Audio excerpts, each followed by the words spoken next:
தென்பெண்ணையாற்றின் நீர் ஆதாரத்தை தடுக்கும் நடவடிக்கைகளில் கர்நாடக அரசு ஈடுபட்டிருப்பதைக் கண்டு தமிழக விவசாயிகள் கொந்தளித்துள்ளனர்.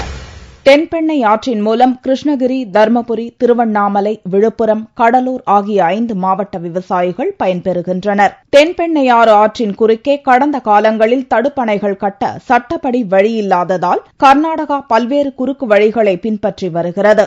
ராட்சத மோட்டார்கள் மூலம் தென்பெண்ணை ஆற்றின் நீர் சட்டவிரோதமாக உறிஞ்சப்பட்டு ஏரியை நிரப்பும் நடவடிக்கை மேற்கொள்ளப்பட்டுள்ளது. இதை கண்டித்து 5 மாவட்ட விவசாயிகள் தொடர் போராட்டங்களை நடத்தி வருகின்றனர். அதன் ஒரு பகுதியாக கர்நாடக மாநில எல்லையை முற்றுகையிடும் போராட்டத்தை தமிழக வாழ்வுரிமை கட்சியினரும் விவசாயிகளும் நடத்தினர்.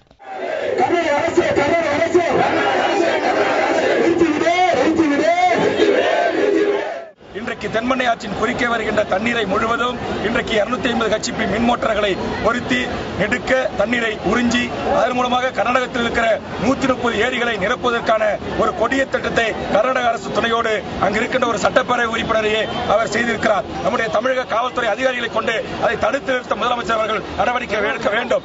உடனடியாக தமிழக சட்டமன்றத்தில் இதற்கான அறிவிப்பினை மாண்புமிகு முதலமைச்சர் அவர்கள் அறிவிக்க வேண்டும். கர்நாடகாவின் அத்துமீறலை கண்டிக்கும் வகையில் தமிழக முதல்வர் தக்க நடவடிக்கை எடுக்க வேண்டும் என்று தமிழக விவசாயிகள் எதிர்பார்த்துள்ளனர்.